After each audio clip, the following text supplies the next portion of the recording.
Tonight on Bridge City News, Prime Minister Trudeau met with Bloc Québécois leader François Blanchet today, who flatly said not to expect him to support Western demands. Alberta Premier Jason Kenney is defending his idea of pulling the province out of the federal pension plan, saying Alberta has never faced a more hostile situation coming from the central government. And the Lethbridge Police Critical Incident Response Team responds overnight to a case of a man resisting arrest by barricading himself in a downtown residence. Your nation,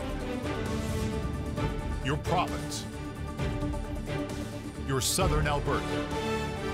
From the heart of Lethbridge, it's Bridge City News with Paul Arthur. Good evening. Thanks for joining us. The Alberta government has announced a number of highway projects across the province that will be receiving funding in the 2019 budget. But unfortunately, there was no money set aside for the twinning of Highway 3 in the Taber area. However, construction of a new pedestrian bridge on Scenic Drive over Highway 3 is on the books.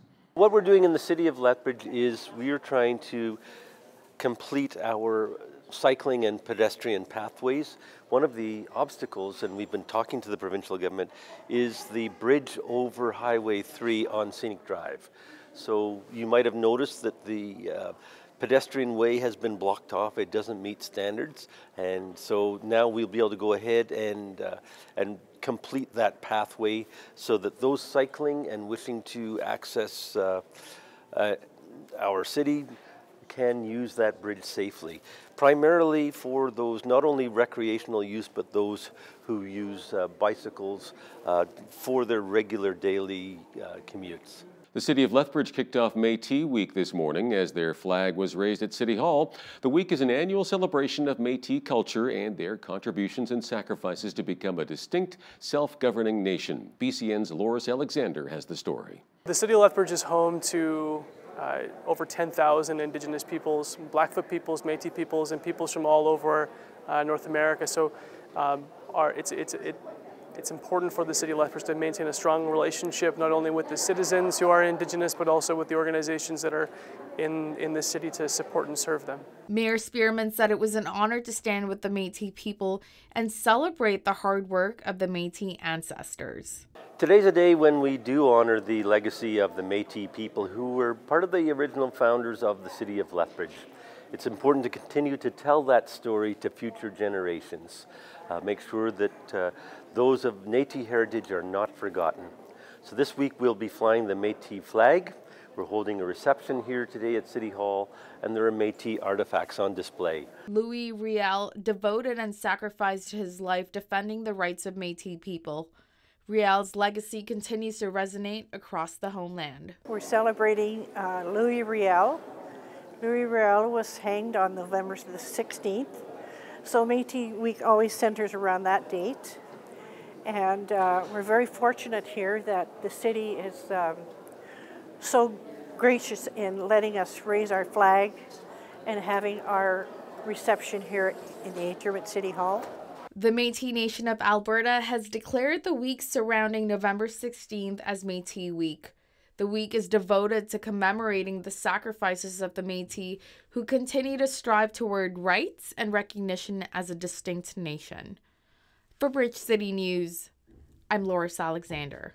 This week, the National Association of Food Banks and Food Banks Canada released Hunger Count 2019, a report on hunger and food bank use in Canada.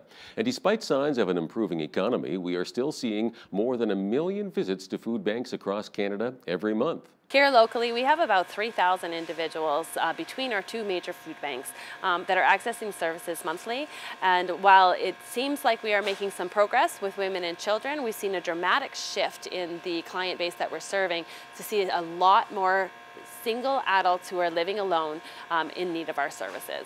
What we're finding is that a lot of the safety nets that are here to catch people when they are having those trying times are just not working, and there's quite a few holes in them. Food Banks Canada is advocating for making single, low-income adults a priority consideration in all future poverty reduction policy measures. Lethbridge police have charged a 41-year-old man following an incident where the critical incident response team was called out overnight after receiving a report of a man breaching conditions of a no-contact order. Police located the male at a downtown residence. He refused to comply with police and barricaded himself inside. Just before 5 a.m., the man, armed with a knife, left the home but was apprehended by the canine unit. Chris Allen Peterson was treated for dog bite injuries and is facing a number of charges. A proposal to build a biomedical waste incinerator near a southern Alberta village has been rejected after area residents raised concerns about emissions from the plant. There was loud applause from about 100 people on hand last night when the council in Bicycle, about 75 kilometers northeast of Calgary, unanimously voted down a land use bylaw that would have allowed the incinerator to proceed. The plant would have created 22 full-time jobs for workers who would incinerate 8,000 tons of waste every year, including human tissue. Alberta Premier Jason Kenney says this is a new moment in our history, saying the province has never faced a more hostile situation coming from the central government. Kenney is defending his idea that Alberta could pull out of the federal pension plan. He says Ottawa and some provinces are unfairly restricting Alberta's oil and gas industry with regressive laws and policy roadblocks on pipelines, despite having benefited enormously from the wealth generated in Alberta. Meanwhile, Calgary's mayor says those ideas being floated to give Alberta more independence from the federal government would be costly. Naheed Nenshi says wresting control from Ottawa over things like pensions and policing would have to come with a big enough benefit to justify the expense. When I look at the things that panel is looking at, I see increased cost.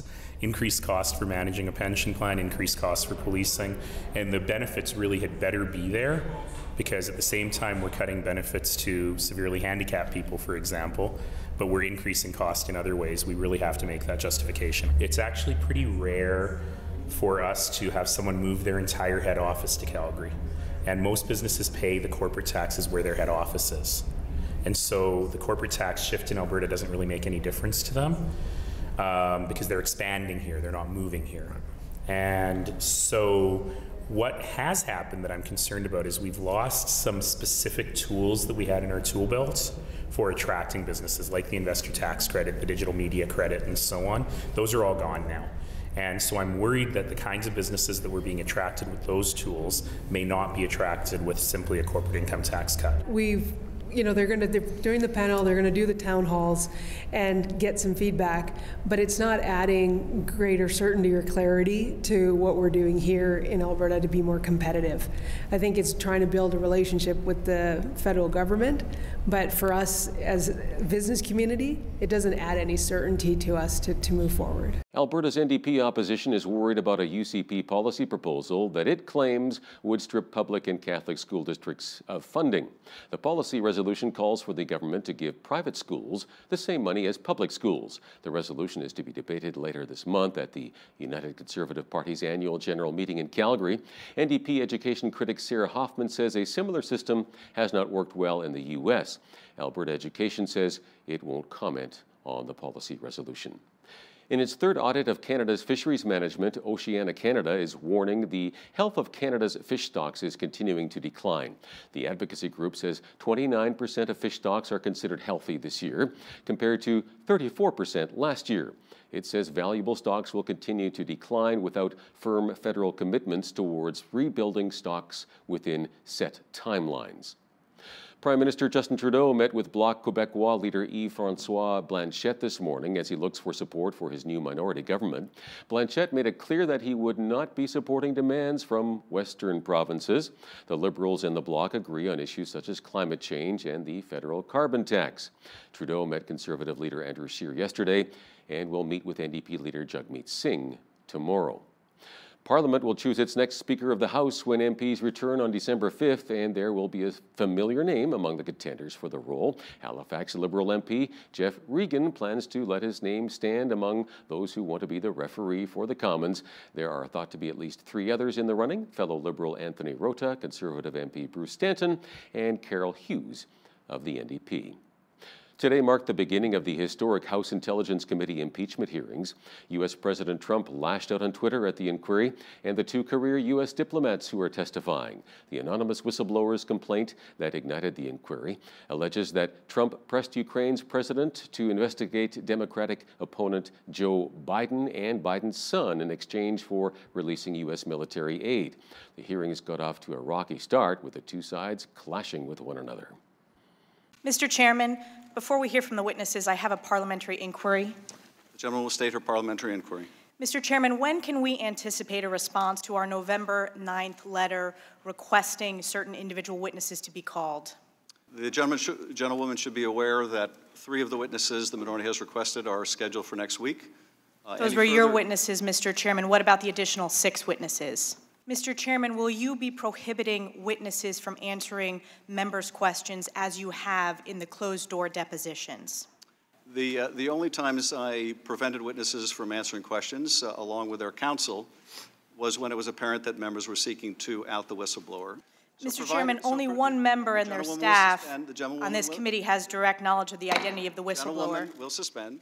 I seek direction to make a motion that we actually subpoena the whistleblower for a closed-door, secret deposition, so that the questions that should be appropriately asked the whistleblower by our side and your side may be asked. And I would prefer that, rather than it be your single decision, that the committee speak to that issue rather than just the chairman. Do you anticipate when we might vote on the ability to have the whistleblower in front of us, something you, of the 435 members of Congress, you are the only member who knows who that individual is, and your staff is the only staff of any member of Congress who's had a chance to talk with that individual? We would like that opportunity. When might that happen in this proceeding today? First, as the gentleman knows, that's a false statement. I do not know the identity of the whistleblower, and I'm determined to make sure that identity is protected. U.S. Federal Reserve Chairman Jerome Powell expects the American economy to continue growing at a solid pace. Powell also said the Fed is likely to keep its benchmark short-term interest rate unchanged in the coming months. We see the current stance of monetary policy as likely to remain appropriate as long as incoming information about the economy remains broadly consistent with our outlook of moderate growth, a strong labor market, and inflation near our symmetric 2% objective.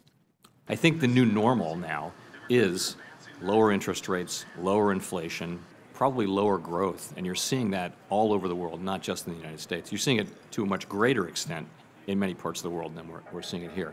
What we have learned, and what we continue to learn, is that the U.S. economy can operate at a much lower level of unemployment than many would have thought. And it's probably not surprising that we'd be learning that now, because we're at levels of unemployment that we haven't seen in 50 years.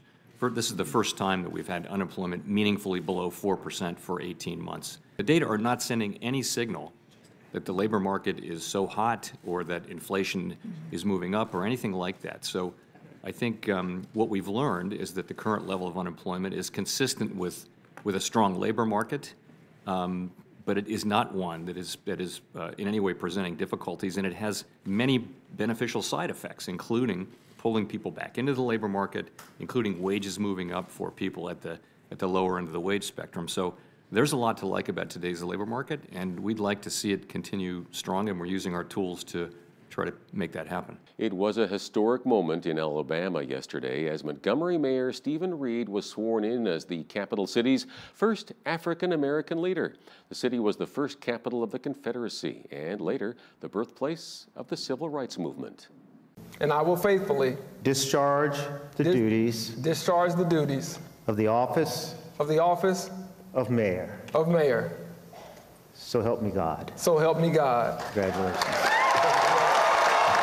On this day, we are assembled here because we chose opportunity over opposition.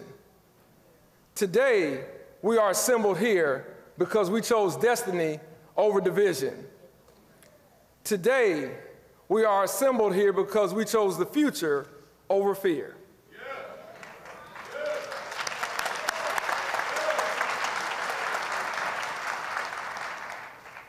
Therefore, because our hearts and our actions, I stand here in a position that many of those who were sold on the banks of the Alabama River, just a few feet from here, could only have imagined. This is the culmination of those distant dreams.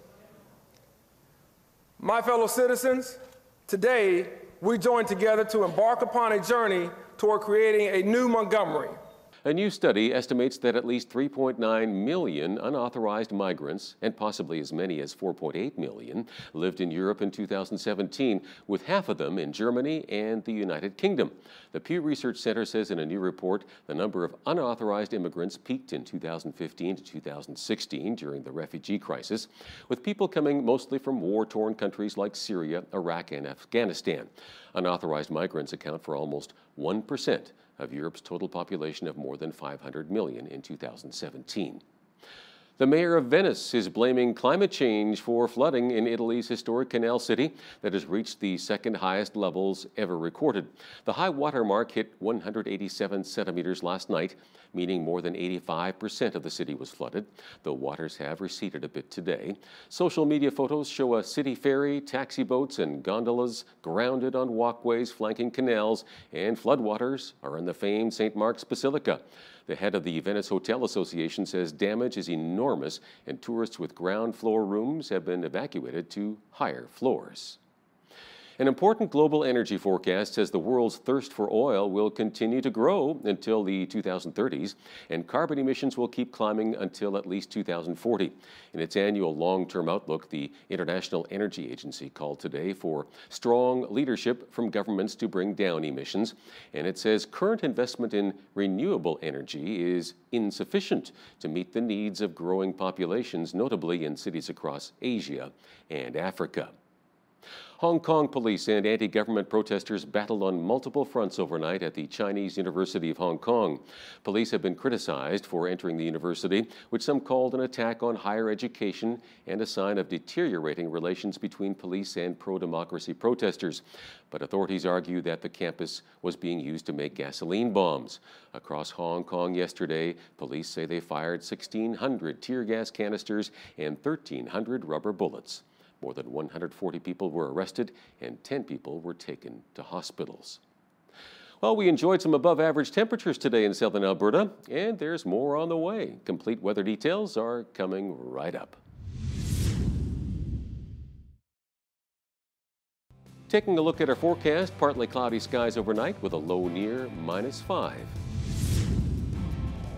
Clearing tomorrow morning, and we should get to a sunny high of +5 with a west wind gusting from 20 to 40. Friday, cloudy and windy with a high of 10, and a nice weekend shaping up. We should have sunshine on Saturday with a high of 8, a mix of sun and cloud, and 14 degrees expected for Sunday. More sunshine on Monday with a high near 9, and for Tuesday, a mix of sun and cloud with a high of 6. Checking the almanac, the average high for this time of year is 5 degrees with an average low of -7. Highest temperature in the state was recorded in 1990 at 20 degrees, a record low -34 in 1955. Sunrise was at 7:39 and sunset at 4:52 p.m. Let's see how tomorrow's shaping up now across the country. Expect rain and a high near 12 in Victoria, cloudy and 11 for Vancouver, mainly sunny with a high of 5 for Calgary on Thursday, mainly cloudy and a high of 0 for Edmonton. Regina will have a mix of sun and cloud and -1. Sunshine on the way as clouds clear in Saskatoon with a high of -4, mainly cloudy with a chance of flurries and -2 for Winnipeg. Toronto will see some flurries and a high of -4 tomorrow. Periods of snow and -2 for both Ottawa and Montreal. Over in the Maritimes, Fredericton, New Brunswick will have sunshine at -2. Halifax will be mainly sunny with a high of 0. Charlottetown had a snow squall watch today. Tomorrow there's a chance of flurries and +1. And in St. John's, Newfoundland, expect mainly sunny skies with a high near 1 degree. Imperial Oil says the company has little interest in buying $3.7 billion in rail contracts the Alberta government is trying to unload. CEO Rich Kruger says the market is just too volatile to count on for the longer term. Imperial has said shipments from its rail terminal in Edmonton could continue to fall because of oil prices. Kruger says Imperial's $2.6 billion Aspen Oil Sands project will remain on the sidelines until the province completely ends its oil curtailment program put in place by the previous NDP government to support prices. Montreal-based home decor chain Beauclair plans to file for bankruptcy as part of a plan to be acquired by a new Canadian investor group that includes its chief executive, Peter Goldberg. The retailer says it and Beauclair International filed notices of intention to make a proposal under the Bankruptcy and Insolvency Act. The proposed transaction would see Alston Investments require a substantial portion of Beauclair's assets and maintain more than 60 of its stores, its Pointe Claire, Quebec head office, and much of its national employee base. But a number of underperforming and non-strategic stores will close. The Brunswick lead smelter in Belledune, New Brunswick is closing with a loss of 420 jobs. A spokesman for Glencore Canada Corporation says the smelter has been losing money since the closure of the Brunswick mine in 2013. Alexis Siegel says the smelter will cease operations by the end of the year, although decommissioning and rehabilitating the site will take a few years to complete.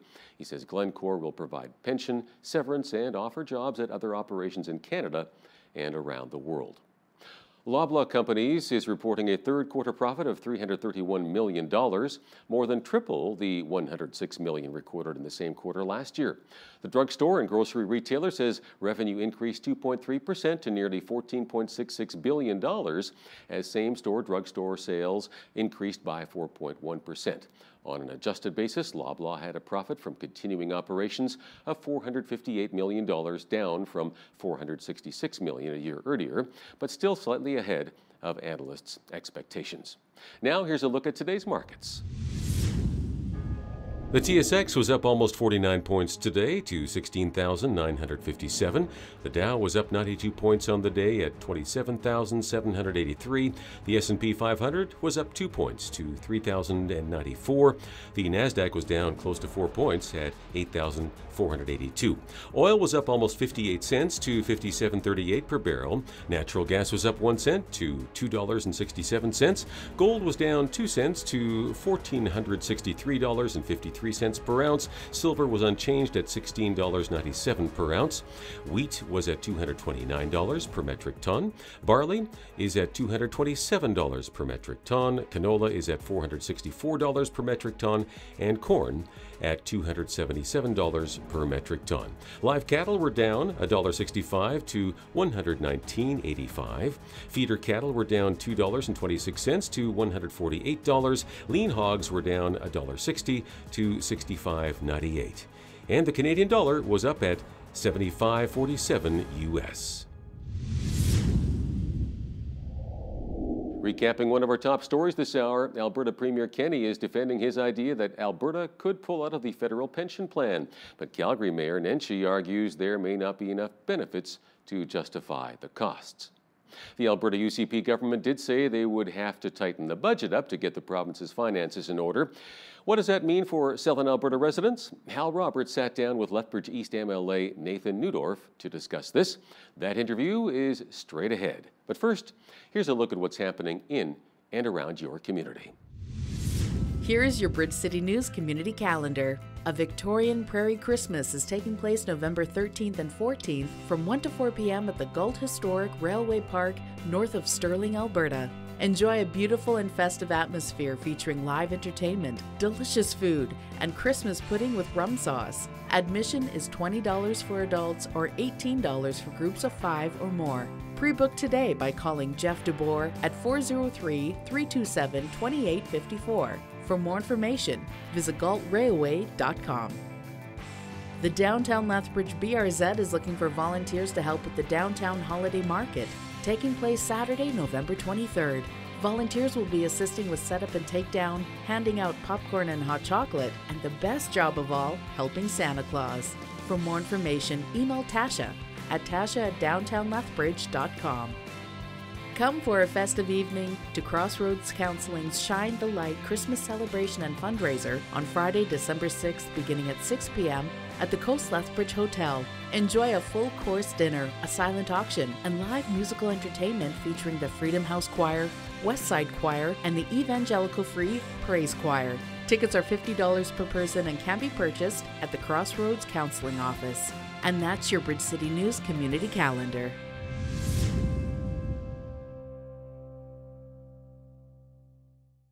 Alberta municipalities, businesses, public sector unions, and average everyday Albertans are still pondering the recent budget which came out. In studio now to discuss the budget and other things which impact us here in the Windy City is UCP Lethbridge East MLA Nathan Neudorf. Nathan, welcome back. Thank you very much. Glad to be here. Now, you're also in Edmonton with a whole bunch of people. Team Lethbridge, tell me a bit about that. What happened there? Yeah, it's great. Team Lethbridge is a group of organizations, 22, 23. It's continued to grow. They come up to Edmonton to meet with the government and the opposition and just share the successes and stories that we have in Lethbridge and make sure that the government is aware of what we're doing down here. That's wonderful. Now, let's talk a bit about the budget. You're getting a lot of flack from unions about public sector wage cutbacks. How is this really going to affect our doctors, our nurses, and our teachers here?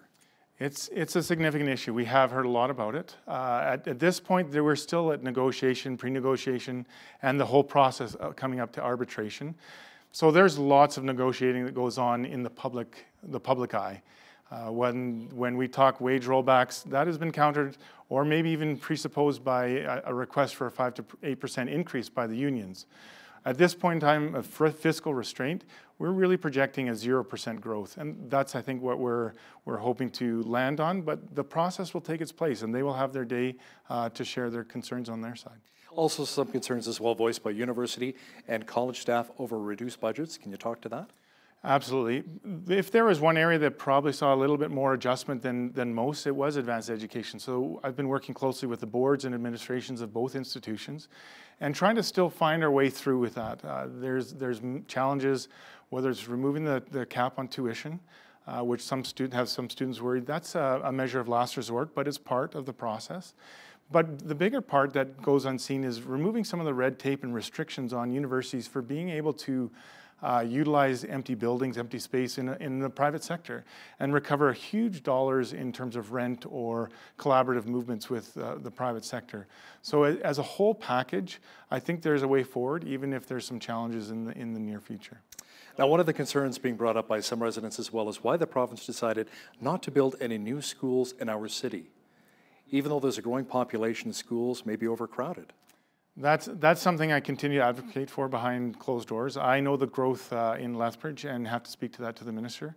I think in this case, they picked 25 sites and they have to work with those.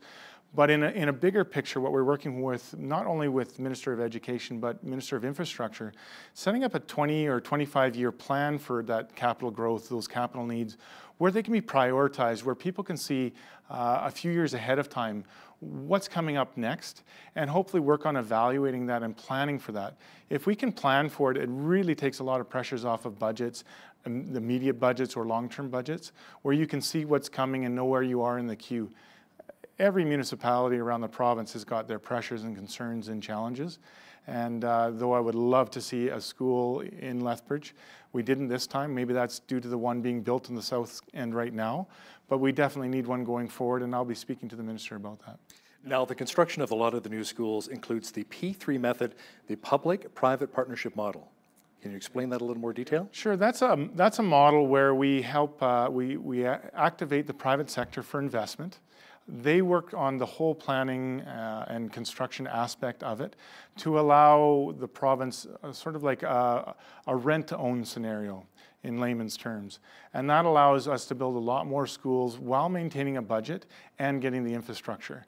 So how that's handled is key, but there's a lot of room for innovation. There's a lot of room for the private sector to be involved in these projects and allow us to get needed projects on the road sooner rather than later. Let's talk about some other potential infrastructure projects, including maybe the potential of a new bridge for Lethbridge.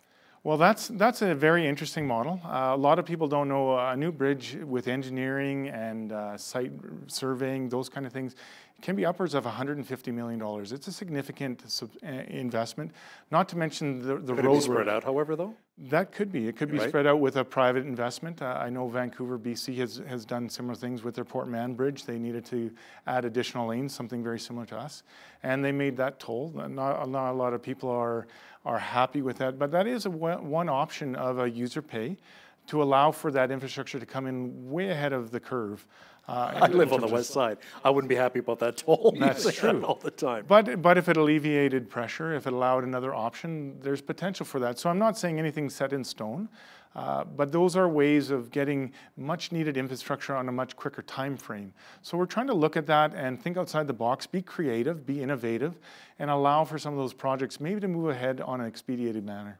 The opioid crisis continues across many cities in our country, and including here in our province, Edmonton, Calgary, Red Deer, and right here in Lethbridge. The UCP was also talking about potentially not advancing funding beyond March 31st for the safe consumption sites, including the one at Arches. What have you heard? All I've heard is that we haven't projected next budget. We still have lots of conversations about this one to be had and working out the trajectory for that.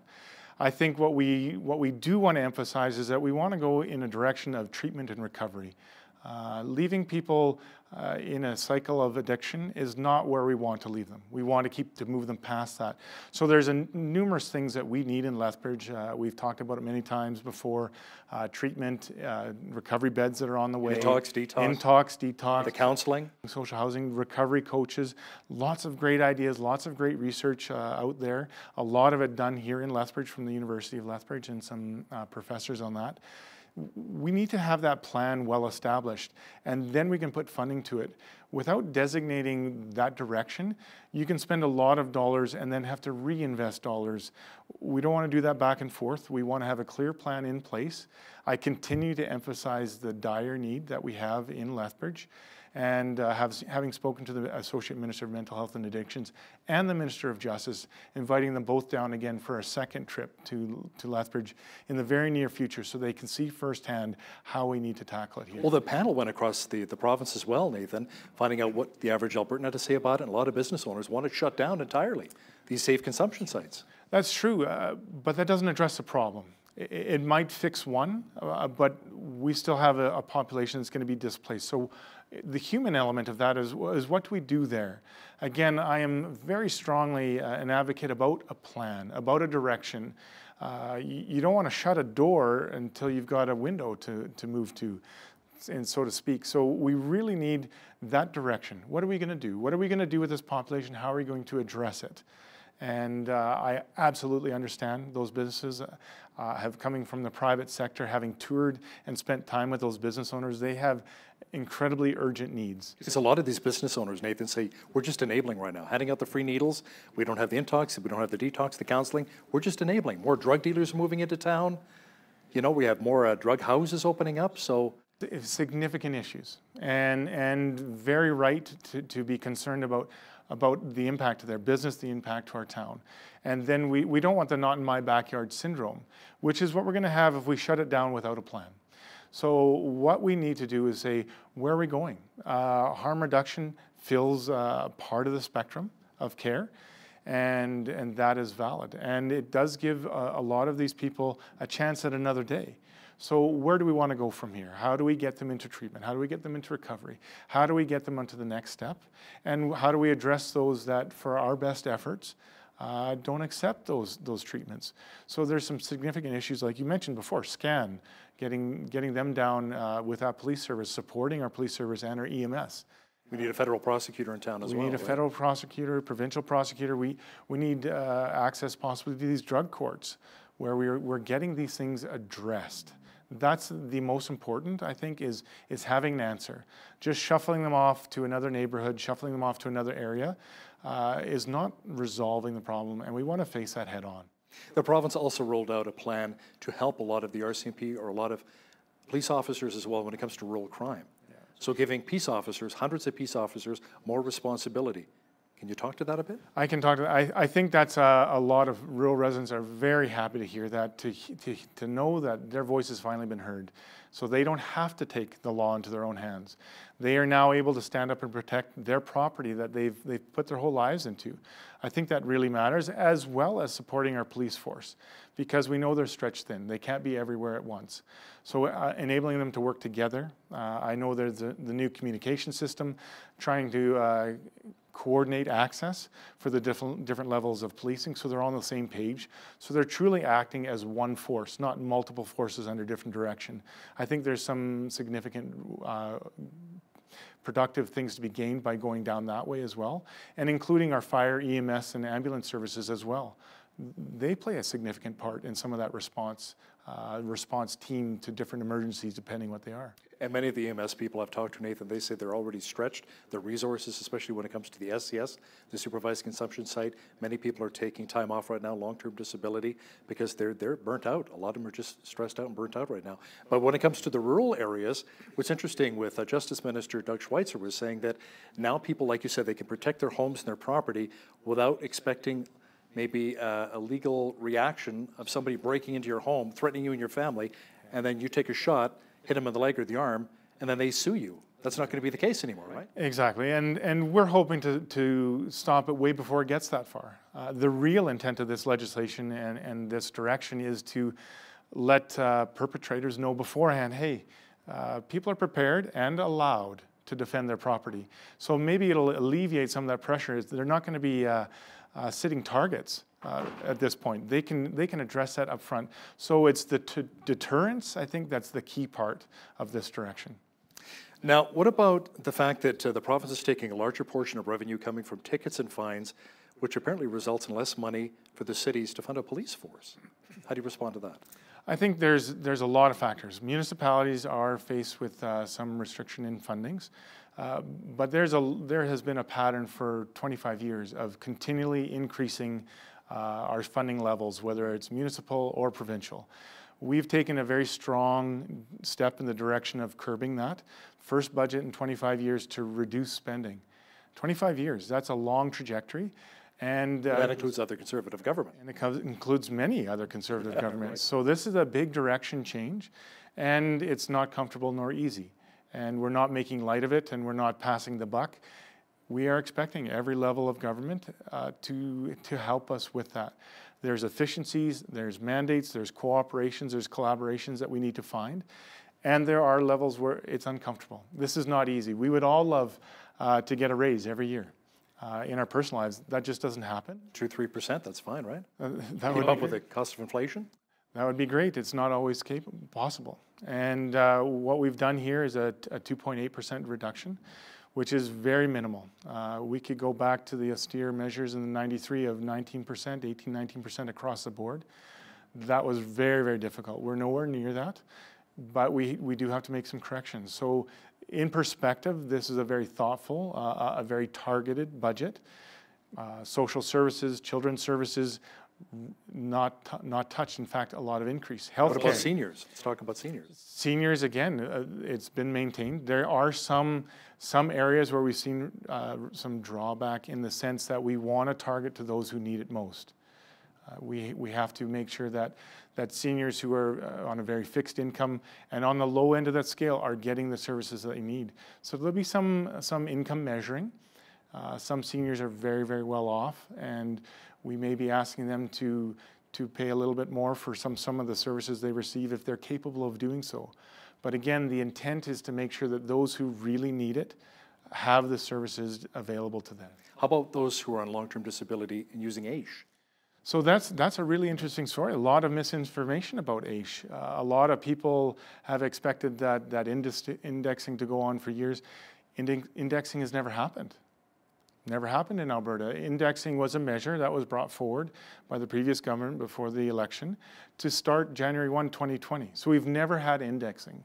And at this point, we pay on average $400 a month per person more than the next closest government, next closest jurisdiction. So we do have very, very healthy measures. We want to make sure that we hold the line there while we get our spending sorted out as a province. And that a lot of those people on AISH, if they went to the next closest jurisdiction with indexing in place, it would still take 20 years for them to catch up to the amounts that we pay now. So it's very measured. We're not restricting, we're not cutting. We're just holding the line, and that is challenging in many areas. We don't think it should be adverse in this area. How about the energy industry? How is the UCP government working with the Trudeau Liberals to try and advance the energy sector, oil and gas? I mean, we heard recently about in Canada, shutting things down in Calgary, moving to Denver, Colorado, Husky Energy, laying off hundreds of people. Nathan, it's still in turmoil. It is, absolutely. And we have some measures coming up in the next 3-4 weeks, some very exciting announcements. Some of that new drilling will be exempt from some of those fees from curtailment. We're just about through the oil by rail debacle that cost Albertans into the billion of dollars. And some initiatives that will hopefully get some drilling happening again. The key really is a pipeline. So we continue to advocate, continue to work. We do believe that there are some cooperations, some coalitions across many provinces. Are shovels in the ground now? What's the latest? I believe that shovels are starting in certain jurisdictions, but again, until that pipeline is connected and oil's flowing, we don't really see the benefit. What is that going to take, maybe another couple of years? I think it's about 2 years. So it's still a long term, but that is where we want the direction to go. And we still stand firmly behind that industry. So we want to alleviate some of the pressures in the short term, but continue to work to that long-term goal to get those resources to market. What about the Alberta separatist movement? It's gained a lot of momentum, especially since the last federal election. What are you hearing right now in the streets? For sure. There's a lot of people very, very frustrated. I'm sure you know some. I know some, and we feel those sentiments. They're very real, very powerful, and people want answers. People want answers from a Canadian government that has consistently forgotten the West. So we want to be managing those levels very, very well. We want to make sure that we don't see any further disruption to our economy. There's still a lot of people very proud to wear the maple leaf on their chest. And we want to be as part of Federation for as long as we can, hopefully forever. As Jason Kenney's already said, he's a federalist. He has no desire to separate, right? No desire to separate, but we want our voice heard. We need to matter. We've paid into Confederation for many years to the tune of $260 billion. We have contributed. We are innovators, we're leaders, and we want to make sure that that gets recognized. And we'll use every tool in the toolbox to leverage that recognition out of whoever is in government in Ottawa. Nathan Newdorf, UCP MLA for Lethbridge East. Thanks a lot for joining me in studio today. Thank you very much for the time.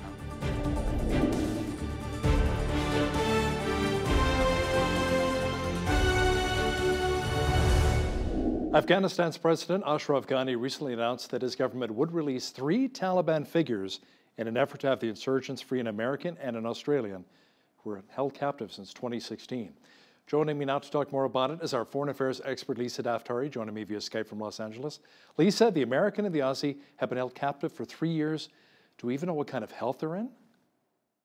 Yeah, well, some pictures were released and they didn't look like they're in such good health. And of course, that could be expected when they're being held by the Taliban. These 2 individuals were professors at the university there in Kabul. 2 individuals who voluntarily went over, probably knowing, or maybe in denial about what the reality is on the ground over there. It's a wonderful cause in certain ways, but obviously the risks are there. And now because they're being held, the Taliban members, and who are probably not good guys, you can imagine, these are terrorists, are going to be released for their release. The United States has a policy of not negotiating with terrorists or terrorist organizations. And what's unique about the situation is that the Taliban in this context is not being looked at as a terrorist organization, even though they are. And the headlines obviously underscore that reality of suicide bombs and targeted attacks going off almost daily in Afghanistan, launched by the Taliban. But the United States is also sitting at the negotiating table with the Taliban, hoping to secure the future of Afghanistan in the hands of this terror organization. I read an article the other day, an op-ed, about how the future of Afghanistan is much more important than the future of Syria to the West, and in our security and in our, making sure that the Middle East has a more safe and secure future for our assets, for themselves, for the migrant crisis, for the global terrorism, etc. I think we should take a closer look at what's going on in Afghanistan, what the future of Afghanistan is going to look like, particularly since the U.S. has withdrawn, the majority of forces there, and not having that presence there, it will cause more of this, and they will be, not shy when things like this happen. What's the message that it sends to the terrorists? Well, you can collect your pawns, whether they be Canadian or Australian or British or American hostages. And when you have that day when you can negotiate something good, well, you have that leverage and you have those pawns and you have, you know, these hostages that you can negotiate over. So it's not a good message.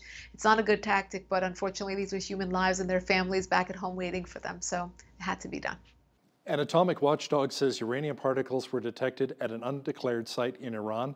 Lisa, the U.S. is reporting increasing violations of the Iran nuclear deal. Right. So these watchdog groups coming out with reports, whether it's the UN or other independent groups that are putting out reports saying that the Iranian regime has been in further violation of the Iran nuclear deal. It's no surprise, right? The Iranian regime has claimed that they will go forward because they are upset that the West withdrew in May of 2018 from the nuclear deal, and they have since not been able to, and very frustrated over the fact that they haven't been able to enter into a new nuclear deal, whether it would be with the US or the Europeans, who they believed would be their allies or at least be their negotiating or economic partners in this case, and they haven't been. So the Iranian regime is extremely frustrated, and how do they take out their frustration? Well, they march on and they chest thump and do whatever they can to get the attention of the global community. So these reports, nothing new here. We knew that they started putting gas in the centrifuges again at Fardo. Fardo being the location of the weapons plant that was specifically mentioned in the nuclear deal. So this is really sticking it to the West and saying, look, we're going to go forward with this because you guys didn't want to enter into a deal with us. A new report says recent bombings in Syria's main Kurdish city killed 6 civilians, and U.S. forces are ramping up firepower in Syria to counter new threats. Tell me more about that. Right. Again, not surprising when we withdraw or at least make it known that our presence will be diminished in Syria. Of course, is going to be further violence and maybe increased violence, right? So let's look back at 2014 and the years before that, even 2011 when the Syrian civil war began. The reason why groups like ISIS and other terrorist groups, in fact, were able to gain that momentum was because of the political vacuum that was created there. So you have groups with money and influence who are able to take over these areas by force, by might, by power, by setting up soup kitchens and schools and by holding guns to people's heads. And that is exactly what happens when we create or it becomes created, these political safe havens for these jihadi groups. I mean, will ISIS grow again overnight? Well, maybe not to the momentum that they had in 2014, but can they grow overnight? Yes, they can grow. They can continue to grow, and they have been continuing to grow, whether it be in Syria, in Iraq, in the Sinai Peninsula, in the Philippines, etc. So, I mean, that's really the message here, is that political vacuum will give rise over and over again to insurgencies, whether it be ISIS or any other brand. They will grow. The Times of Israel is reporting the U.S. President Donald Trump now has the Islamic State's new chief in his crosshairs following the death of the jihadist's former leader, Abu Bakr al-Baghdadi. Right, so it seems like Donald Trump is on a roll here, not only taking out al-Baghdadi, taking out his successor, and now taking out or wanting or claiming that they will go after his new successor that was appointed. And we have groups all over the world, in this African continent, in the Middle East, ISIS offshoots that are pledging allegiance to this new leader. So he is the recognized successor to al-Baghdadi. Now Donald Trump has vowed to go after him. We also had reports earlier this week that the wife of al-Baghdadi was interrogated, and a lot of information came out from that interrogation following his death and capture. This is the war on terror, Hal, right? So we've taken our eyes off of ISIS and off of global terrorism for a little bit, especially here in the United States. And I know in Canada you have your share of domestic kind of controversies that have really taken over people's concept of what news is. So, we have the same thing here in the United States, and we haven't been as focused as on what's going on around the world. But these are important stories, and the fact that the U.S. is recommitting itself to fighting these jihadists is an important development. Lisa, just as Allied forces are taking out various ISIS leaders, comes word that al-Qaeda is gaining strength once again. When will this ever end? Right. And you know, it's what's interesting is that whenever you see a headline about ISIS growing or expanding, or maybe perhaps developing a new method of jihad, a lot of that in 2014, 15, and 16 were, videos that would come out where ISIS would teach its followers that they could ram a car into a public area, or use a kitchen knife, or use a whole slew of kitchen items or basic items that each person has in their possession to carry out these attacks. So it became like the do-it-yourself jihadi kit. And then Al-Qaeda would try to kind of top that and say, well, we have this, and kind of put out a new statement that they want people in Europe and all over the world to do. So it was basically a war on the brands of terrorism. And here, exactly the same thing. When you have reports around the world that ISIS is diminishing, it's an opportunity for Al-Qaeda to say, you know what, we can take over now, or there is room on the jihadi stage for us to also get a bigger share of that terrorism pie. Very unfortunate, but this is what happens. It's like playing whack-a-mole. You just can't get rid of them, and perhaps they are diminishing, but they still exist. Lisa, a British ex-army officer who trained in Syria's White Helmets was found dead in Istanbul, Turkey. There was a lot of mystery surrounding the death of James Lemercier. The only thing we know is that apparently he fell from the balcony of his home. Not likely, right? How we know better than that than to think that this was an accident. I mean, it's all speculation, but we're going to see more and more of these stories. If you open the headlines, or international headlines, I should say, this morning, how many reports we had just the past week of leaders of different groups being taken out, whether on their soil or on different soil.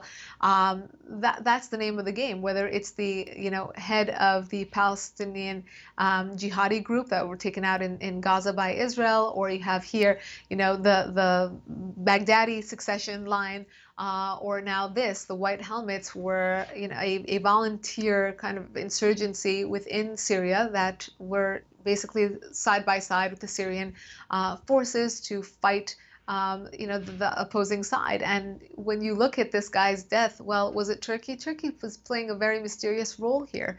What side is Turkey playing? Are they for the terrorism in Syria? Why would they take someone like this out? Or do they want this issue gone? Do they want the White Helmets gone? Do they want any sort of opposing force on the ground in Syria completely diminished so that they can take over? That's exactly why they want the Kurds gone. They don't want any voice of opposition to remain. And this just on the heels of Erdogan preparing for his trip to the White House to meet with Donald Trump. I mean, he should really be pressed on all of this. What's going on inside Turkey? What's going on inside Syria that Turkey is responsible for? I mean, there's a long list of accusations, or at least questions, that should be asked here with regards to human rights abuses, with regards to terrorism, with regards to the Kurds. I think Erdogan should really be put to task, and Donald Trump should not shy away from that. We're the ones, or the people in the West are the ones that have the upper hand here, and Turkey is the one who wants that opportunity and wants that leg up in Syria. So it's important to remember that as we go into those meetings. Tensions are increasing as we look ahead to an important meeting between U.S. President Donald Trump and Turkey's Erdogan. Word is Trump wants to discuss the political solution for Syria in his meeting with the Turkish president. This is a very important meeting, as we just talked about. We've had trips like this that are just photo ops of different leaders coming to the White House, whether it was under President Trump or President Obama. It seems like it's seen not in the best of form to kind of press or pressure a leader that comes as a guest to the White House. But in the case of Erdogan, he's lucky he's got this invitation.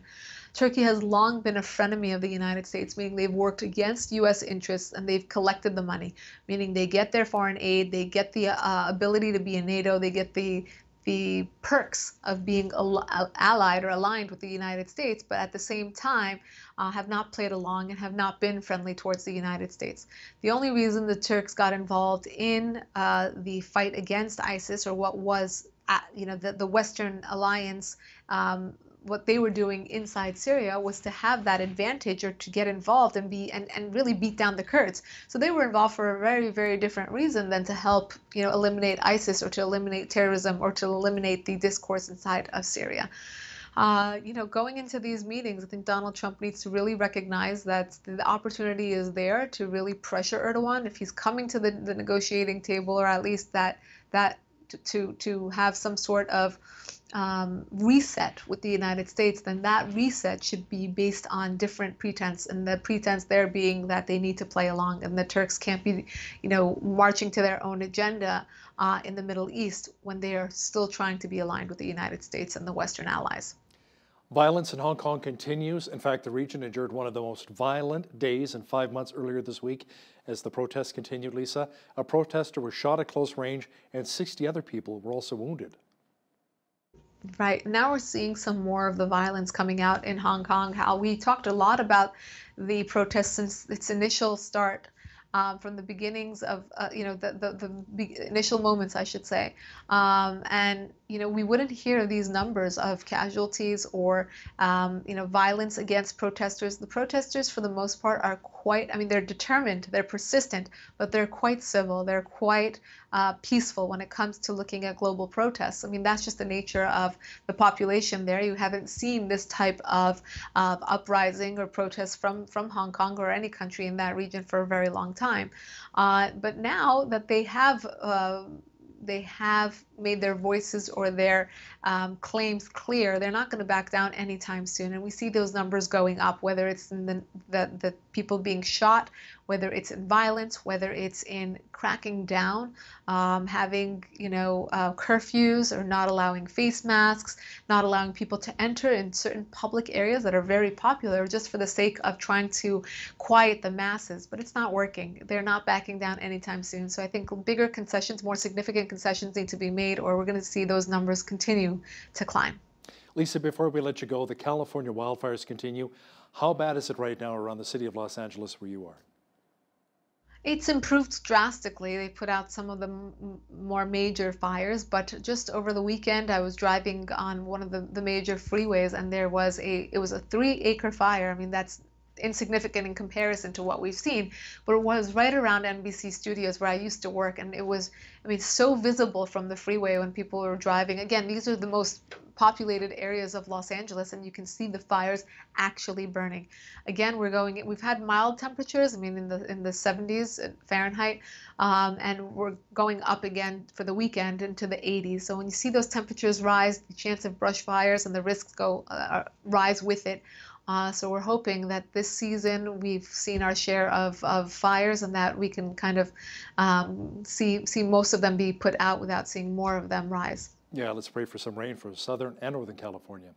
Our foreign affairs expert, Lisa Daftari, joining me once again from LA. Thanks so much, Lisa. My pleasure.